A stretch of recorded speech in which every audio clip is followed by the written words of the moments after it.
Hey guys, what's up? We have the second part of this first PvT episode, and this map is going to be on Ohana. That didn't make sense, but whatever, just go with it. And in the top right, it's myself, the one, the only, Prime Time. Oh yeah. And in the top left, as the blue Terran, we have Rampage.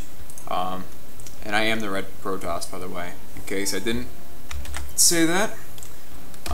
Now, this game I'm just going to go ahead and speed along some of the intro just because I'm not really concerned about covering the build order too much. In the beginning part, I know I got a little sidetracked that last game, so I will have to show you exactly the build order so it's clear.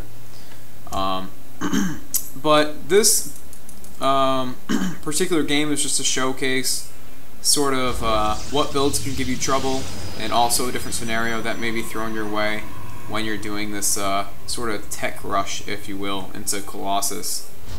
So once again, Gateway on 13, Pylon on 15, Double Gas on 16, Cybernetics Core on 16, and like I said last game, a lot of Terrans will wall in, so you really can't see much at all.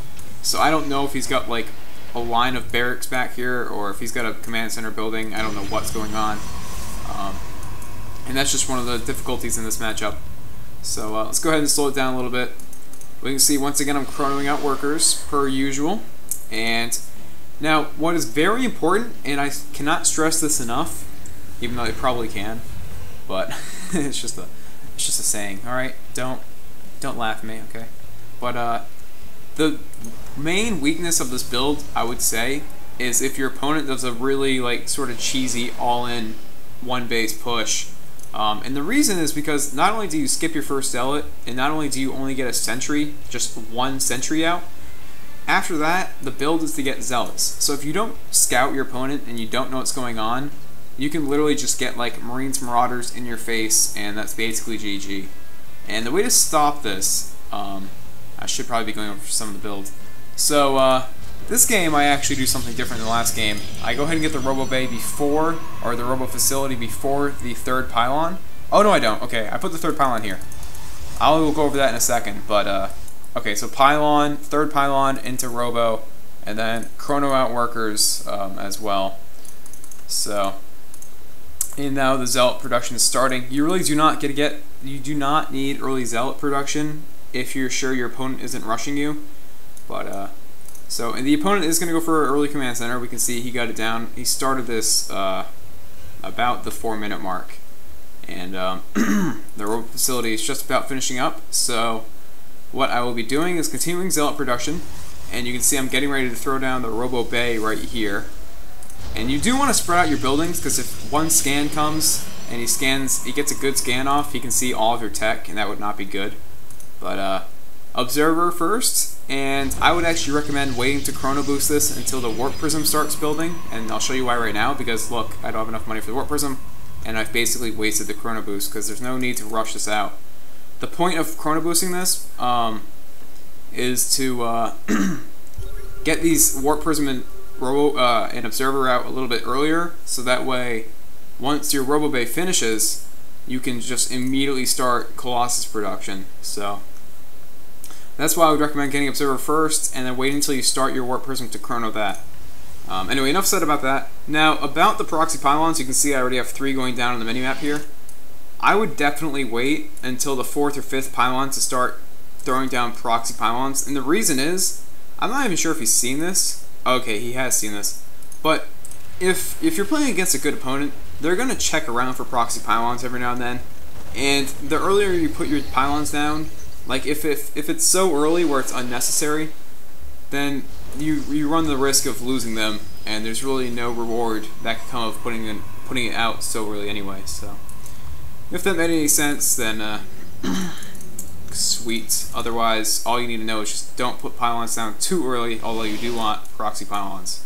So looks like our opponent is getting ready to move out with a lot of Marines, and if we look at the units tab, he actually has 22 Marines, and I have in my base a Colossus and a Sentry. So these sort of late Marine timings aren't too common, but they do happen more than you might think. And here goes the scan for the nexus. He's really hoping I have expanded, because that would mean I have less of an army. My warp prism's getting ready to move out right now. And some very important micro is going to happen because I need to make sure to stay safe from these Marines, but I also want to engage with the warp prism. So we can see I let some Marines up on purpose, and no, that's not a joke. And the reason for that is because I wanted to separate them and then kill the pack that moved up first. And it looks like he got distracted with the back mineral line, which allowed me to kill some of those workers or Marines on the ramp. And now I'm pushing out with my 2 Colossus, and because I did not build the 3rd Colossus, I can go ahead and expand, but I did not have a probe down here, so we will see exactly what I want to do. But after your 2nd Colossus is done, you do want to go ahead and expand. Now if we look at units lost, he is way behind. If we look at workers killed, 10 workers killed, so he's behind on both aspects right now, and that's sort of going to lead to a pretty easy win, as long as you don't botch too much. My Expo is coming up late because I started the 3rd Colossus, so just keep note of that. You want to skip this 3rd Colossus and then just go ahead and Expo sooner, especially if your opponent did an early expansion.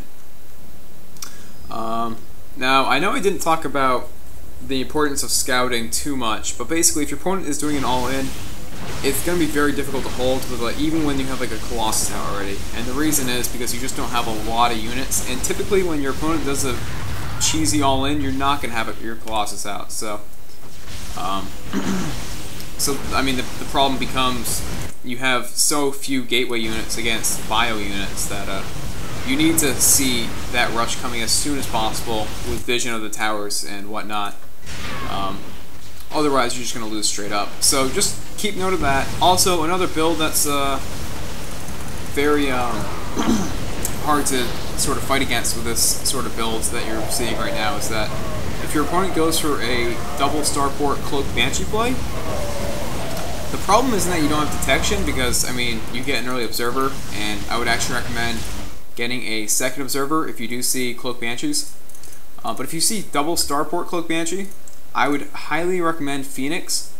And the reason it's hard to hold it off otherwise is because you have 2 warp gates, and that's just not enough production for stalkers. Anyway, I will continue to talk about this build in future videos. Sorry I didn't really cover a ton of what I wanted to say, but once again, you can see some early pressure, and it's very easy to thwart and hold back. This Colossus actually had 29 kills. Not bad. Not bad in a day's work. But yeah, thanks for watching. This is going to be the end of episode 1. I am sorry if this ended up being a 2-part video, and if it is going to have a terrible intro. Regardless, thanks for watching. Primetime signing out, and as always, good luck on ladder.